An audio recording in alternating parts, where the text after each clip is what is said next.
Okay. Okay, start.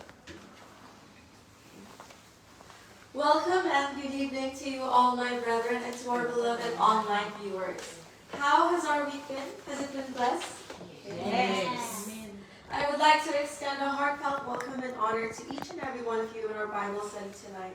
To our brethren present here, to those joining us online, and most especially we welcome the presence of our living God, who promises that when two or more are gathered in His name, He is with us. As we begin tonight, I invite you to reflect on the words found in Proverbs chapter 9, verse 10. The fear of the Lord is the beginning of wisdom, and the knowledge of the Holy One is understanding. This reflects the wisdom that starts with the reverence for God, and that true understanding grows from knowing who He is. So, as we continue, let's posture our hearts to be vessels of His righteousness, trusting that He is here with us, ready to speak, to move, and fill us. May I now invite you all to stand and intercede as we start our opening prayer.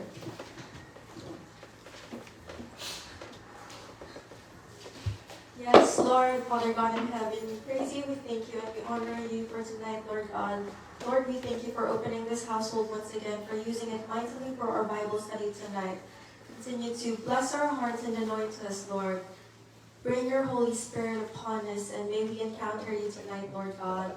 Protect our minds from any distractions, and continue to bless us. May we focus on the word that will be shared tonight, Lord.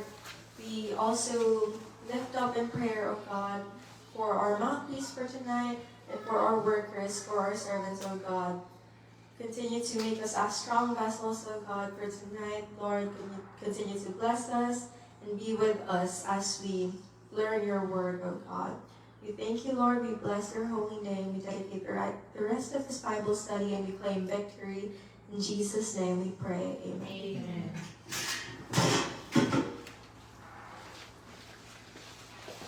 Good evening, brethren. Good evening.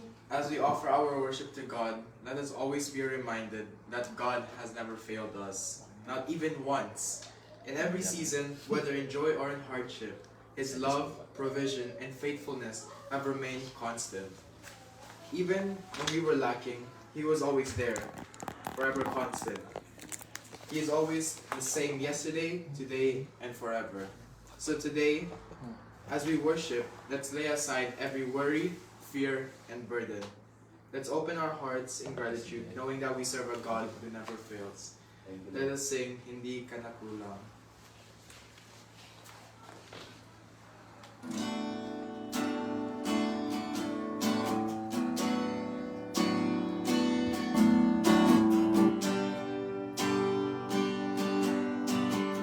Let's sing Ikaw Lang. Ikaw lang ang pag-asa ko, tanging Ikaw ang buhay ko, Jesus. Kahit may suliranin man, palagi kong awitan, Ikaw lamang. Kahit kailan, di ka nakulang, biyaya mo sa akin laging laan. Pag-ibig mo sa akin walang hanggan, inibig mo ako noon pa man. Let's sing it. Kaya't ikaw ay sasambahin. Kaya't ikaw ay sasambahin, paligid man ay magdilim, Jesus. Kahit ay pumangamba, basta't ikaw ay kasama, matatag na. Kahit kailan, di ka nakulang, biyaya mo sa akin laging laan.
heart of gratitude, Lord God.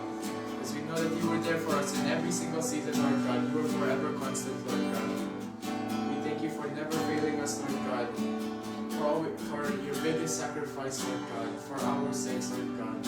For our salvation, Lord God. For dying on the cross to save us from our sins, Lord God. We forever praise you, we forever worship you, Lord God, and we forever love you, Lord God.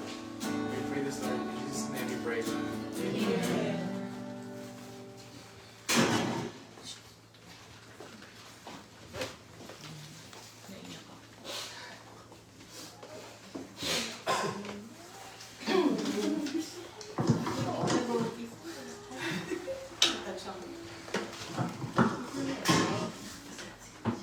Good evening, brethren. Good evening. The message of my exhortation for tonight is trust the Lord, conquer fear, and walk by faith. I am sharing this to all of us and mostly, syempre, sa akin. So please bear with me. In the midst of uncertainty, challenges, and moments that test our peace, we are reminded of a powerful truth from God's Word. Philippians 4 verse 6 to 7 says, "Do not be anxious about anything, but in every situation, by prayer and petition, with thanksgiving, present your request to God. And the peace of God, which transcends all understanding, will guard your hearts and minds in Christ Jesus." Anxiety is something we all face at different points in life. Whether it's fear of failure, fear of the unknown, or fear of not being enough. These emotions can weigh heavily on our hearts. But God, in His mercy and wisdom, calls us not to be anxious. Not because the challenges aren't real, but because He is greater than anything we face. So to trust the Lord is to release our grip on fear. Fear tells us, "You're not in control." But faith answers back, "That's okay, God is." So when we trust God, we are not ignoring the situation. We are acknowledging that there is someone bigger than the situation. So trust is built in surrender, faith is strengthened in prayer, and peace is delivered in His presence. I know that trusting the Lord and not worrying is often easier said than done. Tama po ba? Amen. When we are actually in the situation, when the pressure is real and the outcome is unknown, it truly tests our hearts and faith. We want to believe, we want to stay calm, but sometimes we just cannot help but worry. Like me, for example. Right now, I'm feeling already a bit anxious about our upcoming residence visa application. Everyone keeps saying, "Don't worry, everything will be okay." And while I know they mean well, and I know deep inside that worrying won't fix anything, it's still hard to think about all the what ifs. They say 85% of the things we worry never actually happen. So why do we still worry? Because our minds are naturally wired to think ahead, to try and predict or prepare for every possible outcome. But in doing so, we sometimes end up carrying burdens that don't even exist yet. So that's when I am reminded of what Jesus said. 1 Peter 5 verse 7 says, "Cast all your anxiety on Him because He cares for you." Matthew 6:34 says, "Do not worry about tomorrow, for tomorrow will worry about itself." He doesn't just command us not to worry. He invites us into peace, into a relationship where we can hand over our fears and rest in His promises. So where we train our hearts to be thankful, even in the waiting, where we learn that God's plans are always better than ours, even if we cannot see the full picture yet. Let us keep reminding ourselves of His faithfulness. He has carried us this far. He will not fail us. So what is the result? God promises a peace that surpasses all understanding. A peace that doesn't always make sense in the middle of the storm, but the one that holds us, calms us, and keeps us steady. So today, I just want to encourage all of us. So, self, this is for you. Whenever anxiety starts to rise, let's pause and remind ourselves, God is in control. Amen. Let us always keep choosing gratitude over fear. Amen. Let us learn to release and count blessings instead of overthink. And let us speak truth over our situation. Lord, I trust you, even when it is hard. Let us focus on our blessings, not in our struggles. Let gratitude always fill our hearts for all that God has done for all of us. So let our faith rise above our fear. Let our trust anchor us in truth, and let our hearts be guarded, not by our own strength, but by the peace of God through Christ Jesus. Let us trust the Lord, conquer our fear, and walk by faith. Thank you, Lord. To God be all the glory. In Jesus' name. That is for me being so worried. Amen. Thank you, Lord, for that wonderful exhortation. Now, let us now open our pulpit and ask if there is anyone who would like to share or testify the goodness of God for today. Yes. Kuya Wendell.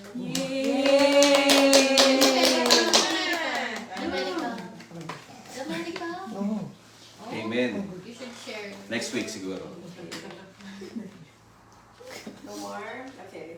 Let us now prepare our hearts to the Word of God through the life of Brother Manuel.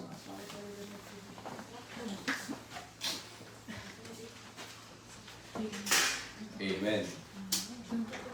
Amen. Lord.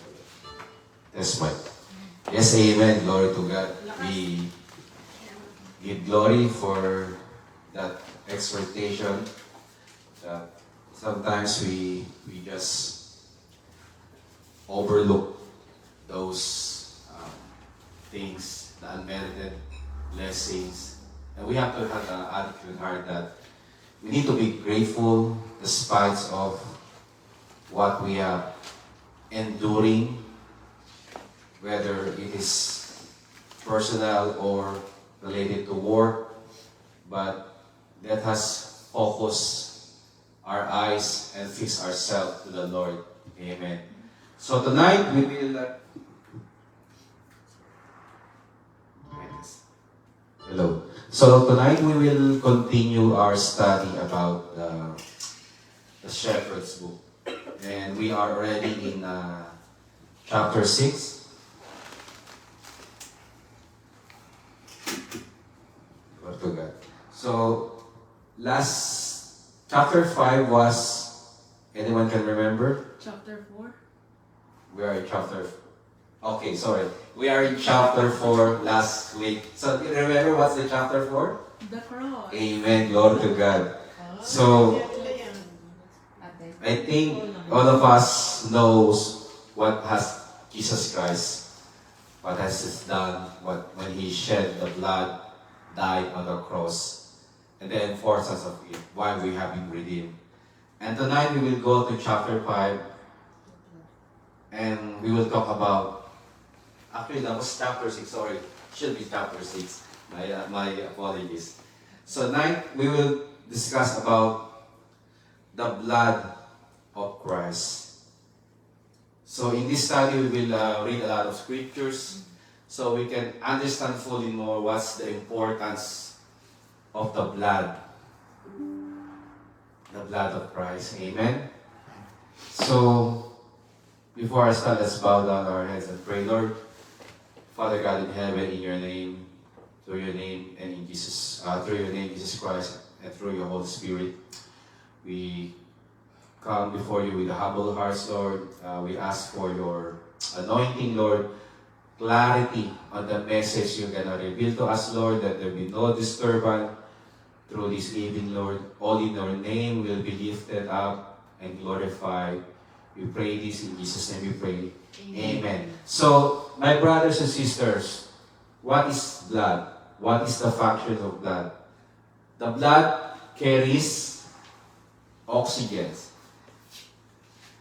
and nutrients to all parts of the body so they can keep working.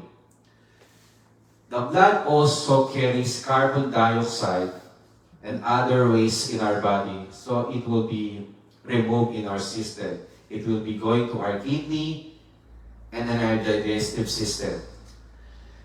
Blood also fights infections and carries hormones around the body. There are types of blood which I assume you know by it. I hope you know what type of blood are you. Brother Wendell, do you know what type? A positive. How about you, Keisha? Glory to God. Amen. So, amen. So, do you know why the blood is colored red? Hindi ako scientist, but I studied it during my science day. Do you know? Yes, glory to God. Thank you, Kuya Kiel. Red blood cells can carry oxygen due to a protein called hemoglobin, which contains a red-colored compound called heme. That's crucial for carrying oxygen through your bloodstream. It contains an iron atom which combines to oxygen. It is molecular to transport oxygen from your lungs and other parts of the body. When iron reacts to oxygen, it becomes red. That interaction is what gives the blood color red itself. So that's what, based from science. Anything what the blood is used for? What do you think? What is the significance of blood in our lives? In the medical world? Maybe can someone know what's the importance of the blood in the medical, in the hospital? So remember, the blood cannot be cloned or manufactured. Hindi siya nagagawa. You need the blood coming from the body for other person. So, if you need the blood, it has to come through transfusion. Transfusion from the donor itself, from the person who would like the donor.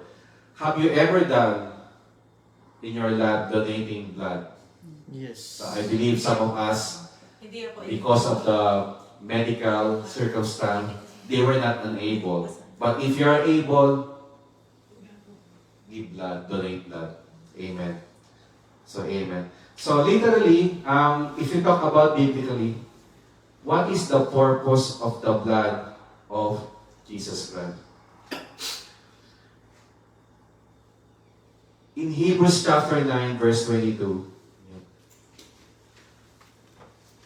in fact, according to the law of Moses, nearly everything was purified with blood. I'm reading in NLT. For without the shedding of blood, there is no remission. In NLT, it says there is no forgiveness. Back in the Old Covenant, the sacrificial blood was required to sanctify almost everything. If you read verse 21, the writer has pointed out that even at the beginning of the covenant between God and Israel, blood was shed in order to establish that arrangement. So if you look, going back to our history in Philippines, you know, like Lapu-Lapu and Magellan, they have this, what do you call that? blood Blood covenant. copa. Amen. So, similar on that one. So, in verse 22, the writer makes it clear that the blood which was spilled in both Old and New Covenant is necessary. Forgiveness from sin is not possible without it. So, we need the blood in order to cover that sin. So, in the New Covenant, this means a single, perfect, once for all shedding of blood of Jesus Christ. To all of us, the shedding of the blood of Jesus Christ was a great and ultimate factor in order for us to receive forgiveness for our sins and acceptance into the presence of God. So I have prepared slides, the significance of blood of Christ. Letter A, life is in the blood. In Leviticus 17 verse 11, can you help me to flash? Okay, can you help me to read as well? For the life of the flesh is in the blood, and I have given it to you upon the altar to make atonement for your souls. For it is the blood that makes atonement for the soul. So let's remember this verse because I will be reading this again before the end of our study. So when we sin, we earn death. And that is the consequence of the sin. In Romans chapter 6 verse 23, for the wages of sin is death, but the gift of God is eternal life in Jesus Christ our Lord. Apostle Paul is describing here that the eternal life as God's free gift in Christ Jesus our Lord. When we trust Jesus Christ, God gives us credit for Christ's perfect, sinless life and accepts the payment of Christ's death for our sin. The result, the eternal life with Him, sharing His glory. It is given to us as a gift. Those without Christ are slaves to sin, unfortunately. Their work of sinfulness earns a paycheck of death. So it's like a ticket to death. In other words, they earn eternal death, eternal separation from God. Amen. No matter how good a person they think they are, no matter how the good things they do, but if you don't have Christ, it's nothing. Salvation, we always hear this one. Salvation is an individual work. I believe our leader, bishops, always reminding us that, especially with our children, that even though he's in that level, the bishop, the children also has to do by their own merit, by salvation. We should obey righteousness instead of our sinful desire, in part because we now understand the consequence of sin. Instead of shame and death, we should serve God who gives eternal life as a gift. Amen. Let me repeat, salvation is an individual work. It is a free gift from God. And we have only to accept it. Jesus paid the penalty for all of us by shedding His blood, dying on behalf of us, dying on our place. If we go in and read again Leviticus 17 verse 11, it says here, for the life of the flesh is in the blood, and I have given it to you upon the altar to make atonement for your souls. For it is the blood that makes atonement for soul. So, atonement means at one moment, means that at one with God. Jesus gave His life, shed His blood on the cross from that moment. Jesus' blood means we are no longer His enemy, but His friend. We are the children of God. By faith, we accept what He did for us. Jesus died and crucified on the cross because of our sins. So let's go back to the PowerPoint. So we mentioned about sins. Next slide, please. So what does the sin does to our life? Number one, it separates us from God. In Isaiah 59 verse 2, but your iniquities have separated you from your God, and your sins have hidden His face from you, so that we will not hear. Amen. So, if you thought that there is a gap between us and the Lord because we are sinning, so that's separate us from God because of the sin. Number two, it make us feel guilty at the PowerPoint. In Psalms 38 verse 4, for my iniquities have gone over my head, like a heavy burden, they are too heavy for me. If I read in NLT, it says, my guilt has overwhelmed me. In this passage, King David laments his sinning. That will be in Psalms 38 verse 18. He feels the shame and guilt of his sin such that it seems overwhelming. When a believer sins, the Holy Spirit convicts, and the sinner should feel a certain burden as a result. As a believer, all of us, we are still sinning at this stage. Please let me know if someone is excluded that he is not or she is not sinning. I think all of us are agree with that. When we do sinning, that experience will come with conviction of God's correction. We are blessed that through the Lord's grace and conviction, He uplifts us. He comforts us, especially when you are carrying those guilt that you have at the moment. That's why in Matthew chapter 11, verse 28, come to me, all who you labor and are heavy laden, and I will give you rest. So we just have to come to Christ if we are carrying this load. Amen? And number 3, allow Satan access to us. In Revelation chapter 12, verse 10, then I heard a loud voice saying in heaven, now salvation and strength and the kingdom of our God and the power of His Christ have come. For the accuser of our brethren who accused them before our God day and night has been cast out. So you see, Satan is just waiting for his opportunity in order to steal us from God. And number 4, the sin, it demands us death penalty. In Ezekiel chapter 18 verse 4, behold, all souls are mine. The soul of the Father as well as the soul of the Son is mine. The soul who sins shall die. So if you die without accepting the Lord Jesus Christ, you won't be with Christ in the eternal life. Amen. So let's go back again about the purpose of the blood.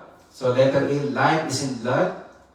And letter B, we have the blood is for God. Amen. Reveal ko na ata. Amen. So, in 1 John chapter 3 verse 4, can you help me to read? Whoever commits sin also commits lawlessness, and sin is lawlessness. You know, in NLT says here, everyone whose sin is breaking God's law. So everyone. So Apostle John explains how sin, including the hate, is never the result of a proper relationship with God. Apostle John strongly condemns sin and leaves no excuses for it. Salvation is no excuse for sin because all of the sin are all from the devil, not from Jesus, not from God. sin always disrupt our walk with God. And those who only walk in sin and darkness cannot claim to be children of God. So, you see, when we are sinning, that creates a distance between ourselves and Jesus Christ. Amen? So, the blood protects us from the penalty of breaking the law of death. If you read Exodus chapter 12 in your devotion, please include in your devotion, God commanded the people of Israel to put blood of a lamb on their doorposts to protect them from the destroyer who will kill all the firstborn, if you read that well. Amen. So, in Exodus chapter 12, verse 13, now the blood shall be a sign for you on the houses where you are. And when I see the blood, I will pass over you. And the plague shall not be on you to destroy when I strike the land of Egypt. So you see, when I see the blood, I will pass over and protect you. Amen. So in this item, the blood is for God. We have a few points here. They have 2 points here. One is fellowship is restored. Amen. So in Romans chapter 5, verse 8 to 9, can you help me to read?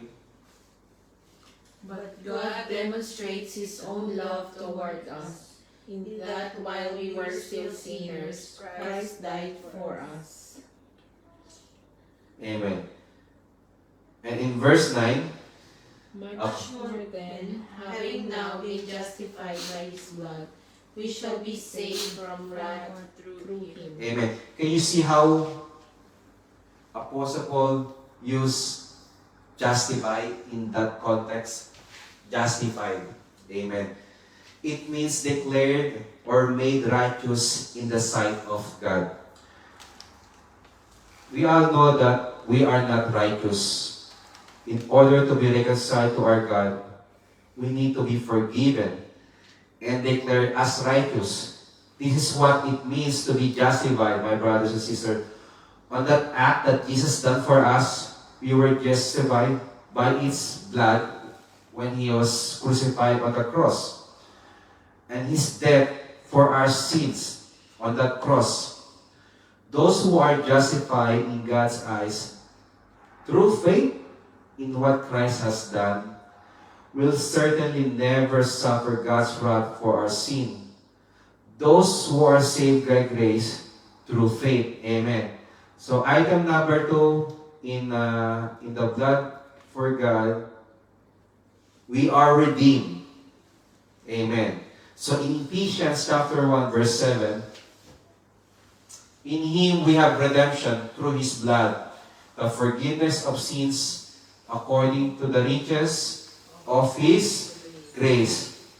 So this is the sufficient payment for all of our sins. The blood. Jesus paid to release us from the eternal penalty and the earthly power of our sins. This freedom it is not free. Since it is paid for by Christ's death on the cross, it cost Jesus Christ everything. That is the grace from Jesus Christ. The ability to become a child of God because God provides a free way to know Him by faith. Grace is what required to make people children of God. So in Romans chapter 3 verse 23, all have sinned and fall short of His glory. Amen. So in letter C, so we're talking about life is in the blood, and then the blood is for God. And letter C, the blood is for man. So in Hebrews chapter 9 verse 14, can you help me to read? How much more shall the blood of Christ, who through the eternal Spirit offered Himself without spot to God, cleanse your conscience from dead works to serve the living God. Amen. So under this blood for man, we have the blood cleanses from the guilt. If you can flash in the PowerPoint. The blood has satisfied God. Now it is satisfied for us for cleansing our conscience from guilt. Christ offers a superior sacrifice. Jesus' single death was unable to completely save us from the sins.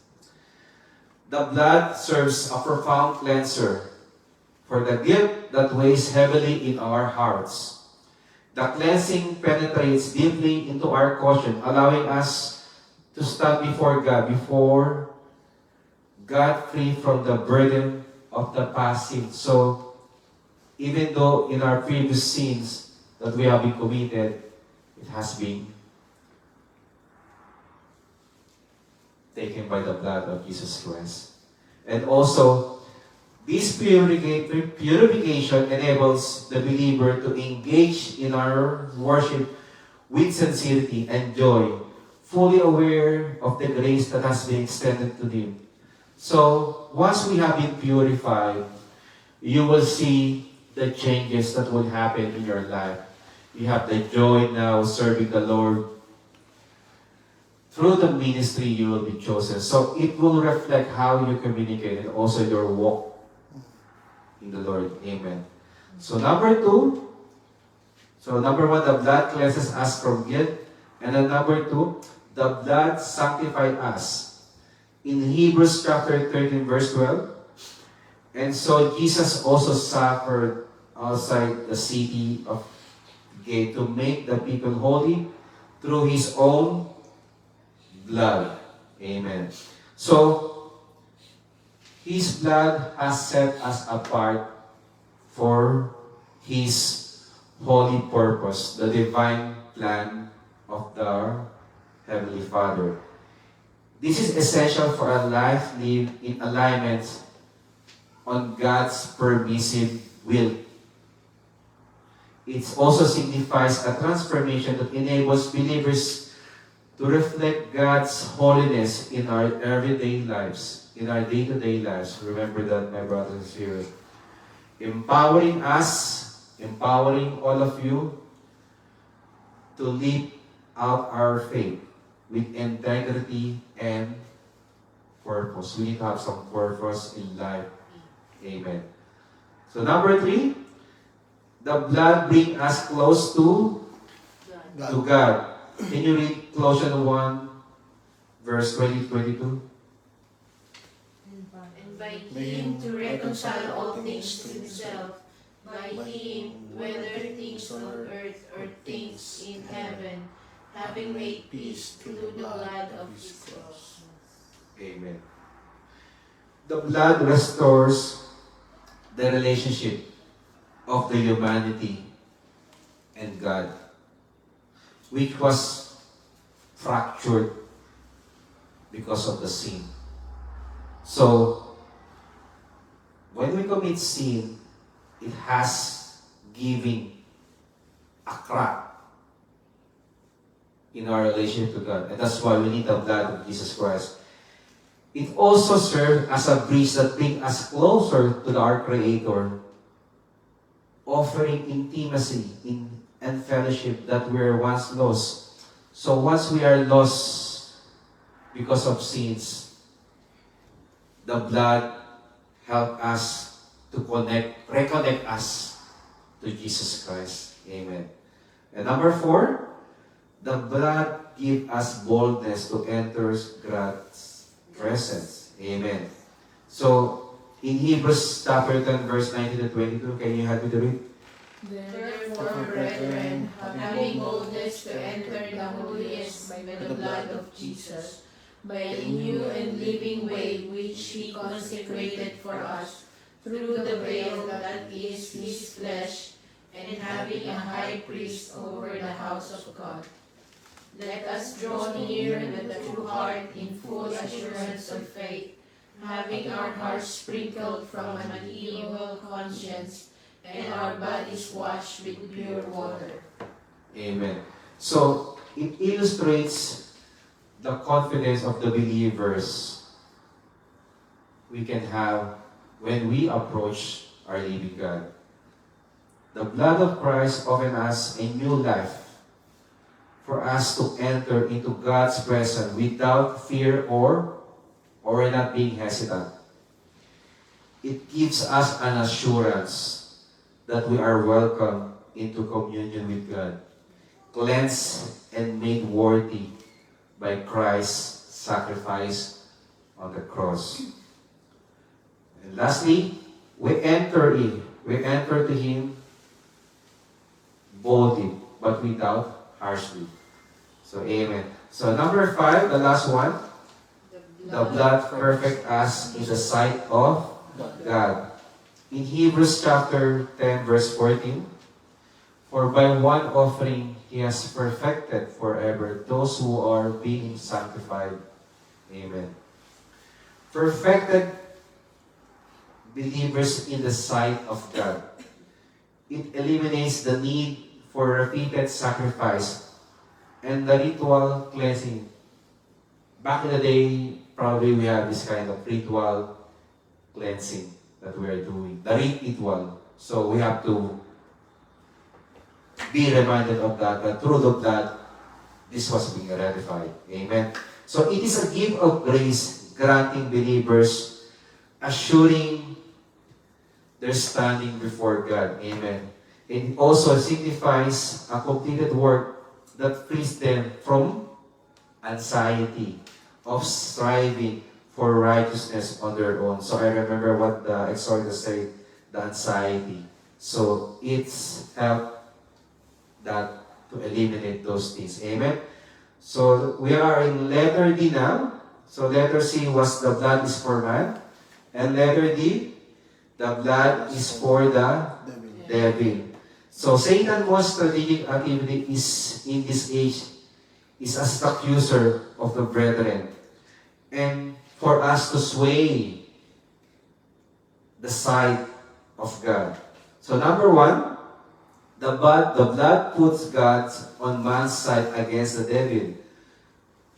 So in Romans chapter 8, verse 31 and 33 to 34, I'll read. What then shall we say these things? If God is for us, who cannot be against us? Who shall bring a charge against God's elect? It is God who justifies. Who is he who condemns? It is Christ who died, and furthermore is also risen, who is even at the right hand of God, who also make intercession for us. So the devil, Satan, has no ground for accusation against those who have received the work of Christ shed blood for them. So number 2, the blood dissolves all Satan's legal rights of ownership over us. In Colossians chapter 1, verse 14, can you help me to read? And by Him to reconcile all things. Sorry. Yes. Colossians 1:14. In whom we have redemption through His blood, the forgiveness of sins. So that's forgiveness, the remission of sins. Redemption means, okay? Amen. So it means buying back. We are under the new ownership. So, tinubos tayo ng Panginoong Jesucristo. We are under the new ownership, and the price that was paid for us was the blood shed on the cross. So imagine that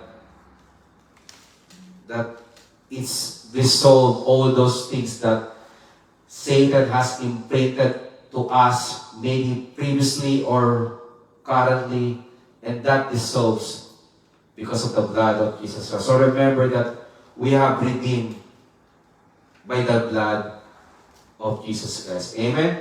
So letter E, I think malapit na matapos. But I'm still starting. So letter E, what the blood of Christ has brought us. Amen. So number 1, purity of heart. You know, in 1 John chapter 1, verse 7, But if we walk in the light, as He is in the light, we have fellowship with one another. And the blood of Jesus, His Son, purifies us from all the sins. So, the promise of the Lord of cleansing extends to our hearts. Amen. Thank you, glory to God. Granting us purity that allow us for genuine relationship with others and also with Jesus Christ. Amen. Glory to God. Number 2, eternal life. In John chapter 6, verse 53 to 54, Jesus said to them, I'll tell you the truth, unless you eat the flesh of the Son of Man and drink His blood, you have no life in you. Whoever eats my flesh and drinks my blood has eternal life, and I will raise him up the last day.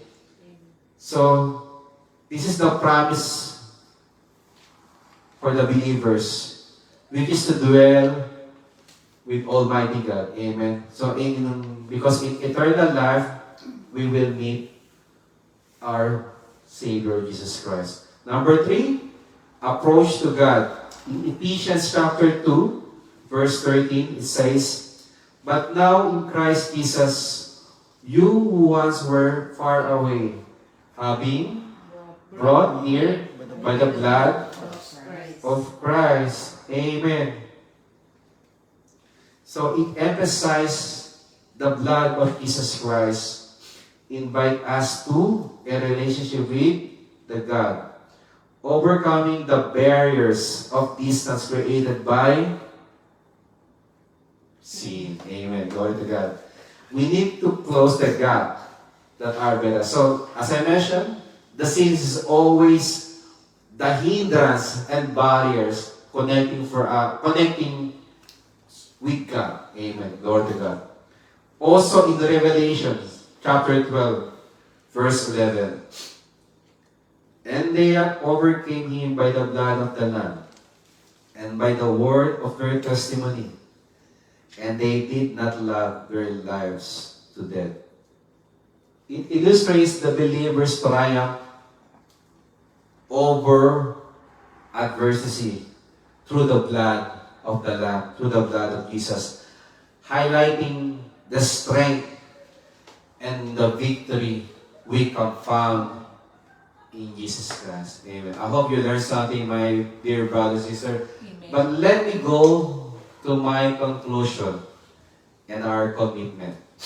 Amen. So, let's go through. Let's follow me. Let's follow to the leading of the Holy Spirit.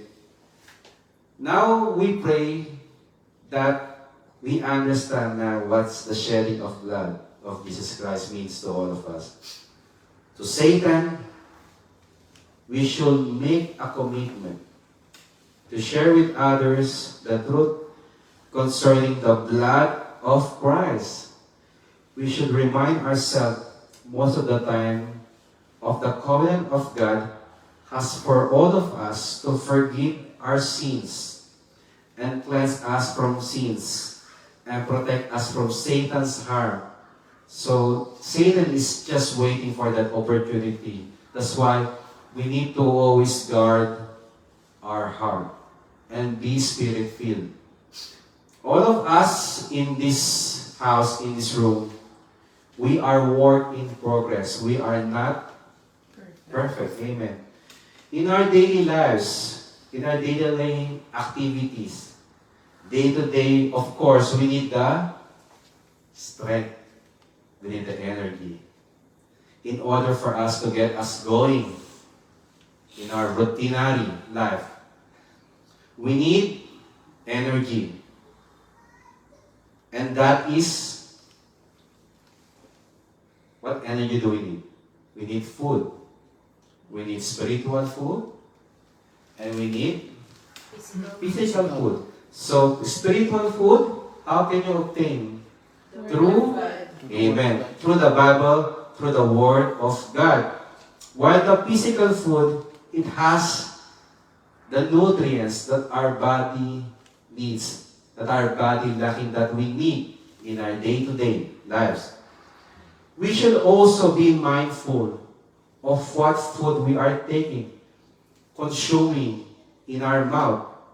In terms of dietary, you can find in scriptures written in the Bible, and it says, the blood is sacred and should not be consumed. Let's read in Genesis chapter 9, verse 4. But you shall not eat flesh with its life, that is its blood. If you read verse 3, God made it clear that humanity was free to eat any kind of living things, creature that is moving. This would include the birds, the fish, and all the creeping things in this world. Whether or not mankind was specifically allowed to eat animals prior to flood, that was in Noah, they are given specific permission now to do just that. However, while God does allow man the ability to eat animal flesh, God includes a restriction. And that restrictions, humans are not to eat the blood of these animals along with their flesh. In Leviticus chapter 17, verses 10 to 14, can you help me to read? Whatever man of the house of Israel or of the strangers who dwell among you, who eats any blood, I will set my face against that person who eats blood, and will cut him off from among his people. For the life of the flesh is in the blood, and I have given it to you upon the altar to make atonement for your souls. For it is the blood that makes atonement for the soul. Therefore I said to the children of Israel, no one among you shall eat blood, nor shall any stranger who dwells among you eat blood. Whatever man of the children of Israel or of the strangers who dwell among you, who hunts and catches any animal or bird that may be eaten, he shall pour out its blood and cover it with dust. For it is the life of all flesh, its blood sustains its life. Therefore I said to the children of Israel, you shall not eat the blood of any flesh, for the life of all flesh is its blood. Whoever eats it shall be cut off. So that was written in the Old Testament. So now let's go to New Testament in Acts chapter 15. Verse 19 to 20. I believe God is talking to us. Amen. Amen. And we are here to edify ourselves, because that's why we are very grateful that to have a Bible study. So we are very equipped to know what's written in the Bible. Amen. So let's go to verse 19. Can you help me to read?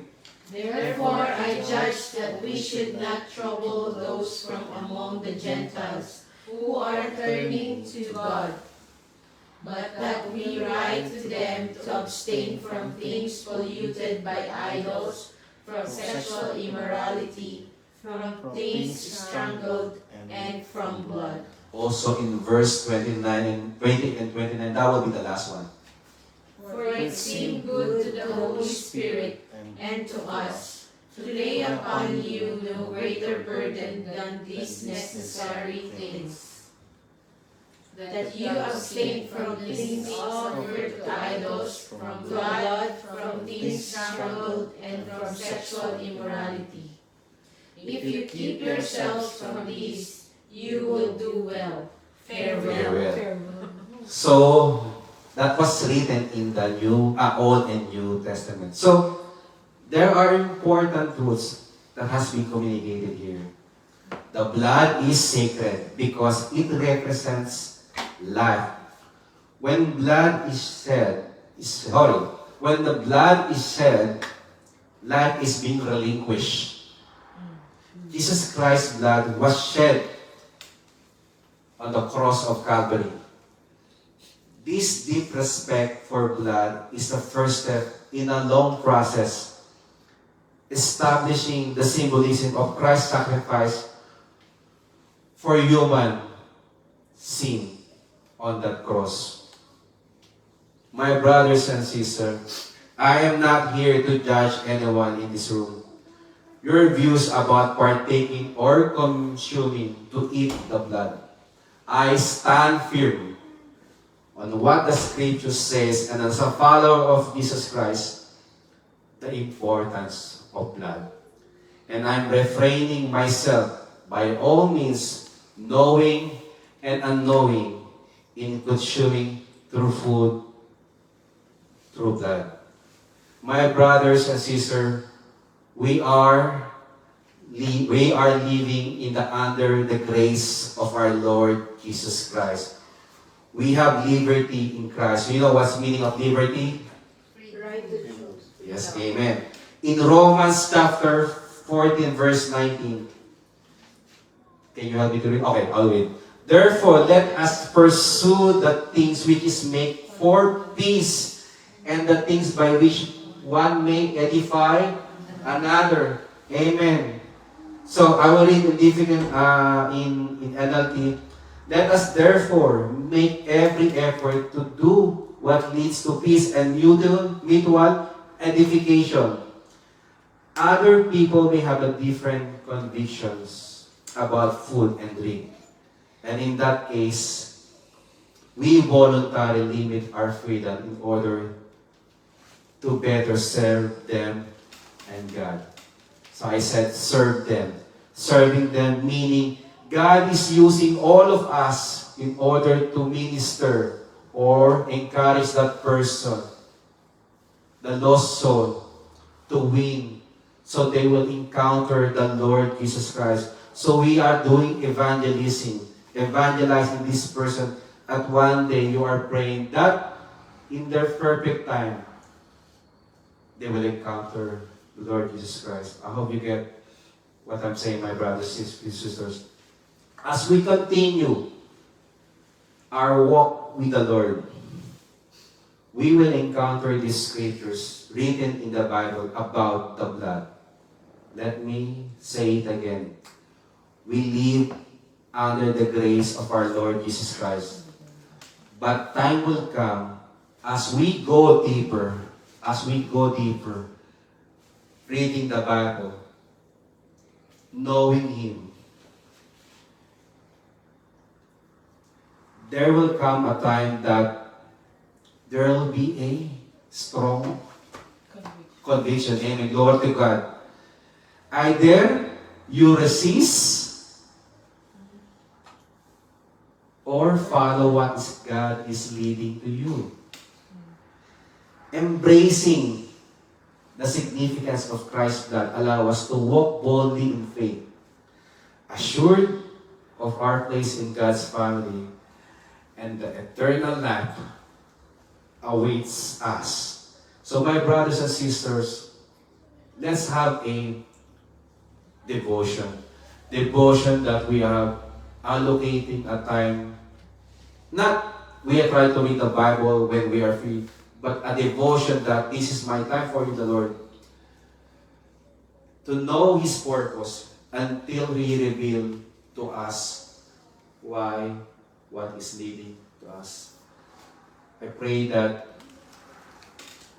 and I hope we learn something from this Bible study. It is a very, very hard teaching. I think that was 1 month in the making. Remember when Bishop had a service in the El Shaddai? I think that was the 1st of June.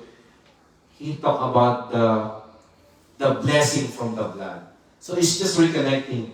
And I give glory to God that this message was a reminder. And I think it's, I would say, enlightenment for us that we have to also be mindful. If we are really walking by faith to the Lord, if we are serving the Lord, of course, I'm not perfect. We are not perfect. We have to also be mindful that maybe what we are doing is not pleasing to the Lord. At least now we know. Until we walk our faith to the Lord, we will encounter Him. That's why I said, knowing and unknowingly. So, remember, my brothers and sisters, that the sacrifice of Jesus Christ is once and for all, permanent and completely effective solution to sins. The fact that Christ died for our sins only once means that His next arrival in future, in very near future, maybe tomorrow, will not be a sacrifice, but as a final fulfillment of God's plans. Let's pray. Father God, we thank you. We give glory to your name. We thank you for this night. We thank you for the message, the importance of your blood.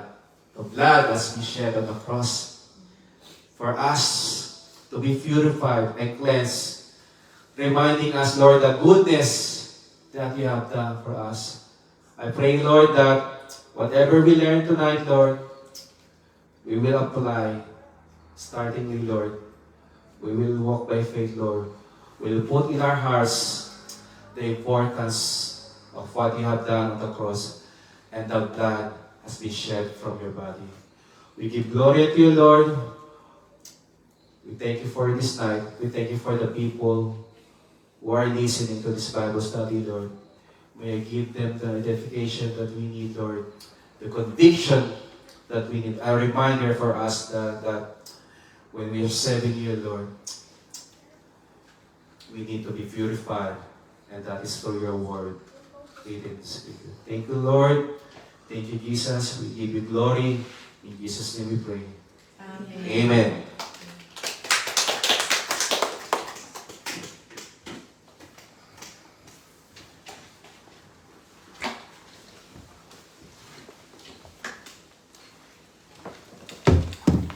Alright, thank you, Brother Manuel. Truly, now that we have concluded this lesson, reminds us of how the lyric we sang during communion, which is, "Oh, the blood of Jesus, it washes white as snow." Because truly, only His blood can purify and forgive our sins away.